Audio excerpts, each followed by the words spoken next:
இந்துவாக ஒரு பிராமண ஜாதியை சேர்ந்தவராக அவர் இந்த படத்தை எதிர்த்திருக்கிறாரு. அந்த படத்துல நீங்க பாத்தீங்கன்னா அவ்வளவு அழகாக ஒரு ராமர் அனுமன் வேடம் போட்டவருக்கும் ஒரு இஸ்லாமியருக்கும் இருக்கக்கூடிய அந்த ஒரு புரிதலை, அந்த ஒரு மத இணக்கத்தை அவ்வளவு அழகா காமிச்சிருக்கிறாங்க.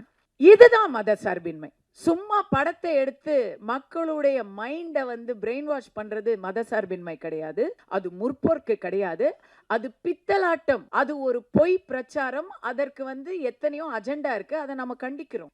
உண்மையான ஒரு மத சார்பின்மை நீங்க பாருங்க. இங்க இந்த மேடையில ஒரு இந்துவும் ஒரு முஸ்லிமும் சேர்ந்து, சினிமாவில யாருக்குமே மதம் கிடையாதுங்க. இது நான்லாம் சினிமாவுக்கு வந்தப்போ எங்களுக்கு கேரவன் கிடையாது. யாரும் யாரையும் நீங்க என்ன ஆளுங்கலாம் யோசிச்சு படம் எடுக்கிறது கிடையாது. இன்னைக்குமே ஊர்கூடி தேர் இழுக்கிற மாதிரி தான் ஒரு சினிமாவை எடுக்கிறது. அது மறுபடியும் இயக்குனர் பேரரசு அவர்களாக இருக்கட்டும், ஜாகுவார் தங்கம் அவர்களாக இருக்கட்டும், நடிகர் ஜீவாவா இருக்கட்டும், கனல் கண்ணன் அவர்களாக இருக்கட்டும், எல்லாருக்குமே சினிமாவில் இருக்கிறவங்க நீங்க கேட்டு பாருங்க. உங்களுடைய பின்னணியை தெரிஞ்சு நாங்க படம் எடுக்கிறது இல்லை. உங்களுடைய திறமையை மட்டுமே இங்க பார்த்து படம் எடுக்கிறது தான் சினிமா. வல்லவன் செயலி இப்போதே பதிவிறக்கவும்.